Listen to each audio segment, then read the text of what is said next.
Nous avons vu le cas de la colonie d'Indochine, devenue Vietnam.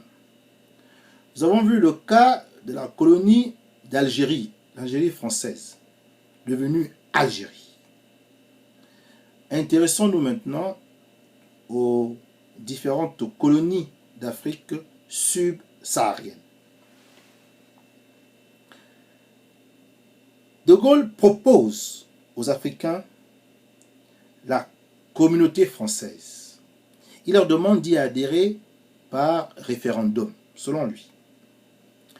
Mais à la lumière de ce qui s'est passé, on voit bien que ce n'était pas un référendum que Charles de Gaulle proposait aux populations noires d'Afrique. Il était en train de nous imposer un diktat référendaire, une décision sous couvert de référendum. Une décision prise par de Gaulle. Il fallait donner le semblant, le sentiment que les Africains eux-mêmes, par référendum, acceptaient de ne pas être indépendants. Oui, il y a eu des partis politiques qui ont fait campagne pour le non, comme Sékou Touré. Mais il faut dire que la plupart des leaders politiques que la France avait réussi à hisser à la tête des institutions, à l'époque coloniale, étaient des leaders gagnés à sa cause, comme Félix Houphouët-Boigny, comme Léopold Sédar Senghor, comme Amadou Ahidjo, comme Léon-Ba du Gabon, comme Fulbert Youlou du Congo-Brazzaville. Donc, ces différents leaders ne pouvaient que soutenir la volonté du maître colonial qui leur demandait de faire voter oui à leur population. Et donc, en 1958, à l'exception de la Guinée-Conakry, qui a dit non, tous les autres territoires colonisés africains de France ont dit oui. Ont donc refusé d'être indépendants. Ont donc accepté d'être des territoires sous tutelle française. Mais que va-t-il se passer? Pourquoi 2 ans après, de Gaulle concède aux colonies africaines qui avaient accepté d'être dans la communauté française, pourquoi de Gaulle leur concède maintenant l'indépendance qu'il avait refusée à Sékou Touré? Que s'est-il passé en 2 ans? Il y a des raisons, naturellement, qui tiennent de la politique nationale, mais il y a aussi des raisons à caractère international et géopolitique. L'expérience de la Guinée-Conakry aurait pu être positive. L'expérience du Ghana, l'expérience de la Gambie, l'expérience du Niger, l'expérience de toutes ces colonies qui étaient en train d'accéder en même temps à l'indépendance, mais qui relevaient de notre empire européen, aurait pu amener les territoires qui avaient accepté la communauté française d'exiger à un moment donné l'indépendance. Et peut-être que cela aurait été fait de manière violente, comme au Portugal. Donc de Gaulle, comme il le dit lui-même dans ses mémoires, a estimé qu'il fallait qu'il desserre les liens avant qu'ils ne se rompent. Desserrer les liens de la colonisation avant qu'ils ne se rompent et qu'il n'y ait plus du tout de colonisation. Mais le terme que de Gaulle va utiliser lui-même dans le livre de ses mémoires, c'est « j'ai habilement fait passer la colonisation en coopération ». J'ai habilement fait passer la colonisation en coopération. Donc, la coopération n'est qu'un prolongement de la colonisation. Et ce que nous appelons aujourd'hui le néocolonialisme. Et nous sommes entrés là, dans les nouvelles formes de recolonisation, de néocolonisation, de néocolonialisme pratiqué par l'empire néocolonial français. Quelle est la matrice de l'empire néocolonial français s'agissant du néocolonialisme? Cette matrice, ce sont les accords de coopération, qui en réalité sont les accords secrets coloniaux.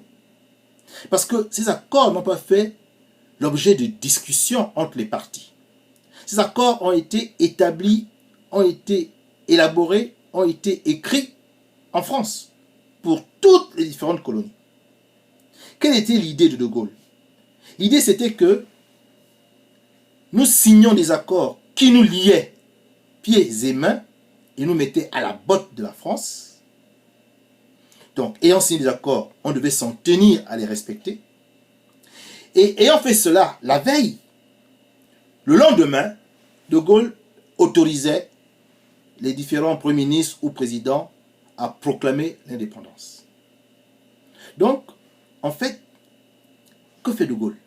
La nuit, il nous réduit au niveau de colonies. Donc, dans l'obscurité, nous restons des affidés. Et la journée, devant le monde entier, il laisse entendre, il laisse croire que nous sommes des États indépendants. Et il se propose même que la France soutienne nos candidatures lorsque nous déposerons au niveau de l'Organisation des Nations Unies. En clair, il cède sur l'accessoire car il nous permet d'avoir les attributs de souveraineté. Nous sommes inscrits à l'Organisation des Nations Unies. Nous avons donc un nom qui est réputé un État indépendant. Nous avons un hymne, nous avons un drapeau, nous avons une devise, nous avons des armoiries, nous avons une constitution, nous avons même des institutions, calquées sur le modèle français, bien entendu. Mais tout cela ne sont que des attributs d'indépendance ou de souveraineté. Mais la réalité du pouvoir, ce qui va impacter nos vies chaque jour, reste entre les mains de la puissance néocoloniale française. Et c'est dans les accords de coopération que tout cela va être consacré. Donc, dès le début, le néocolonialisme français sera marqué de cette duplicité, de cette hypocrisie, où une chose est dite la journée, mais c'est tout le contraire qui est fait la nuit. On nous a donc endormis et on nous a mis dans ce rêve, dans lequel beaucoup sont encore. Continuent à penser qu'ils sont indépendants. Que quand arrive la date fatidique du 13 août pour le Centrafrique ou le 17 août pour le Gabon, pour ne citer que ces deux-là, eh bien, nous fêtons comme si nous étions réellement indépendants. Ils doivent bien rire et s'amuser à l'Élysée. De voir ces nègres qui dansent, qui chantent, alors qu'ils ne sont pas les véritables maîtres de leur pays. Donc, il y a cette charte, ces accords secrets coloniaux, appelés pudiquement accords de coopération, qui tiennent toutes les différentes colonies africaines, qui vont se réclamer indépendantes et qui en fait ne seront que dans une pseudo-indépendance. Mais comment faire pour maintenir le respect scrupuleux des accords de coopération qui ont été signés par un seul homme, le président de la République ou le Premier ministre, et qui est tenu par la France, et que s'il essaie de déroger, il est éliminé ou il est déstabilisé. Donc, comment faire pour toujours garantir le respect des dispositions prévues dans les accords secrets coloniaux? Eh bien, la France officielle et des réseaux mettra en place son instrument, sa pieuvre tentaculaire, son hydre à 1000 têtes, et mettra en place la France-Afrique. Et qu'est-ce que la France-Afrique? La France-Afrique est un dispositif qui a pour mission d'exécuter la feuille de route qui se trouve élaborée dans les accords secrets coloniaux. C'est la mission de la France-Afrique. Faire en sorte que la France ait toute autorité sur l'ensemble des secteurs les plus importants, les plus stratégiques des territoires colonisés. Voilà le rôle de la France-Afrique. Mais ce rôle est mis en œuvre par des acteurs.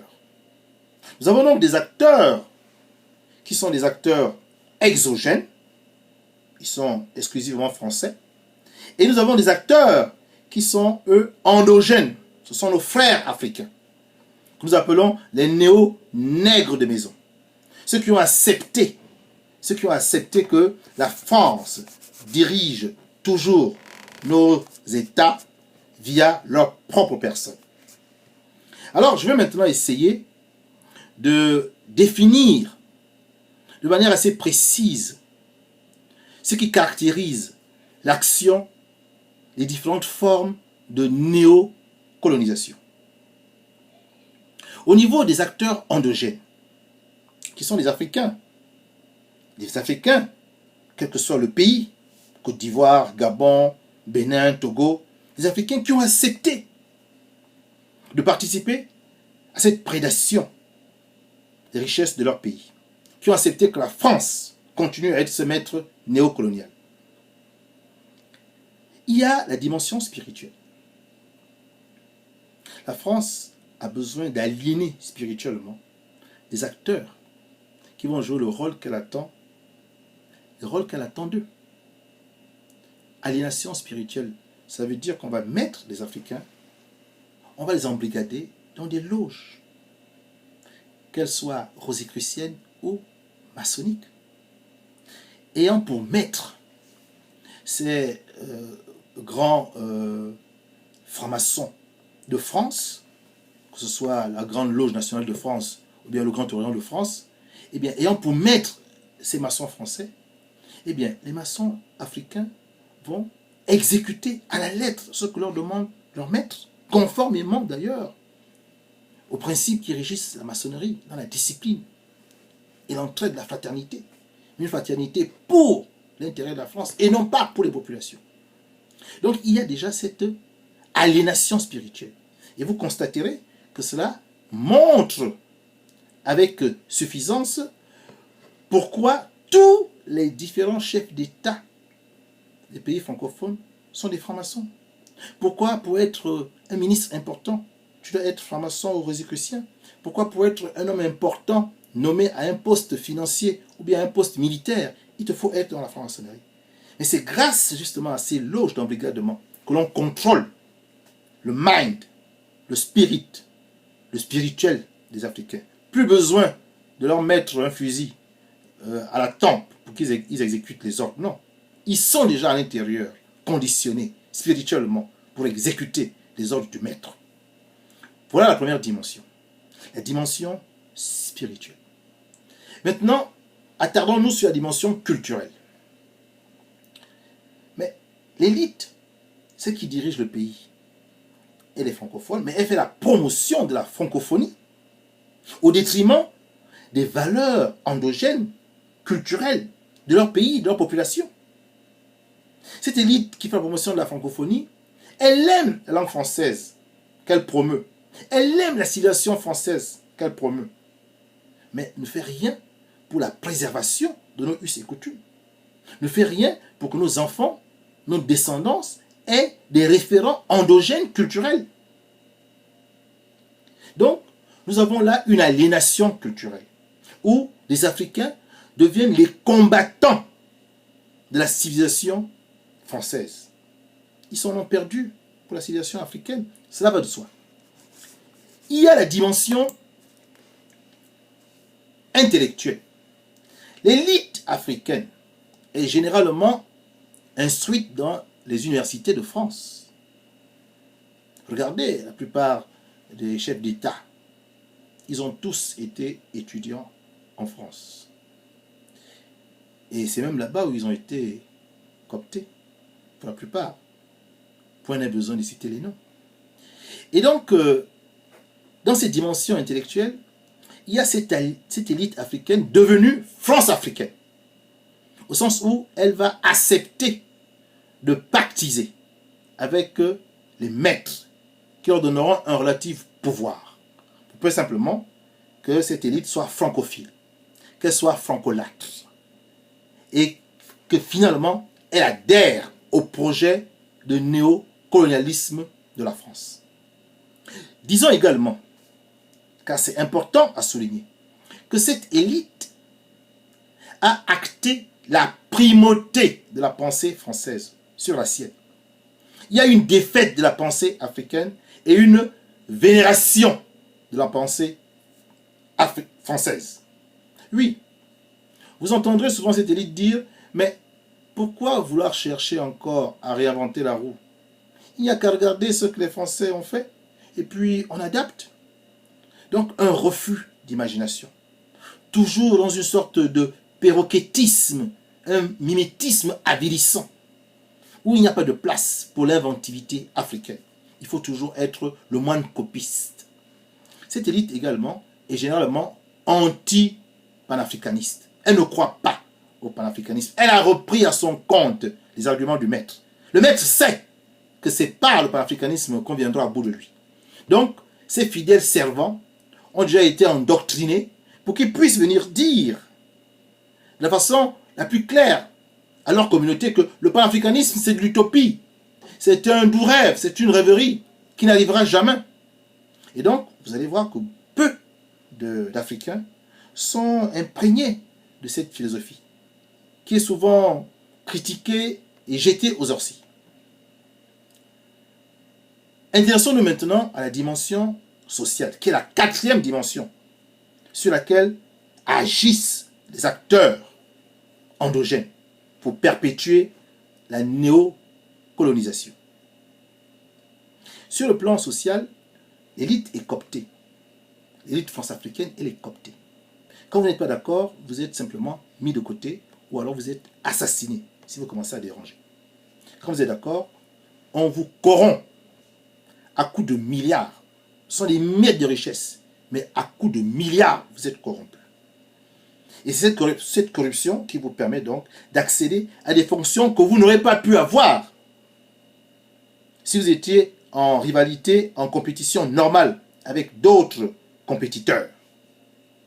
On a vu comment les médiocres se sont installés à la tête des institutions, à la tête des États, face à des personnalités bien plus brillantes. Sauf que souvent, les personnalités brillantes récusent et n'acceptent pas de jouer le rôle de laquais. Ce que font volontiers les médiocres. Et donc, ces médiocres sont corrompus et jouent justement du pouvoir qu'ils ont pour maintenir la puissance et la volonté française sur notre territoire.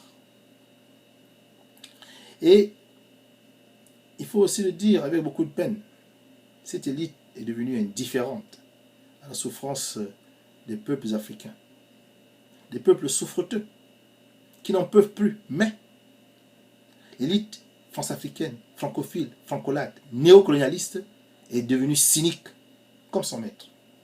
Mais cynique contre sa propre population. Et ça, c'est très grave. Voilà un peu les différentes formes de néocolonialisme agissant au sein même des agents endogènes. Il n'y a plus de coercition. Ce n'est plus par les coups de baguette que l'on impose aux frères africains de faire du tort à leurs parents. Non! C'est désormais un élément intégré, ingéré, accepté. Et donc, nos frères, comme les nègres de maison, ont choisi l'esclavage, ont décidé de servir le maître blanc, esclavagiste, plutôt que de se battre à côté des nègres marrons qui voulaient accéder à l'indépendance. À l'époque, à la libération.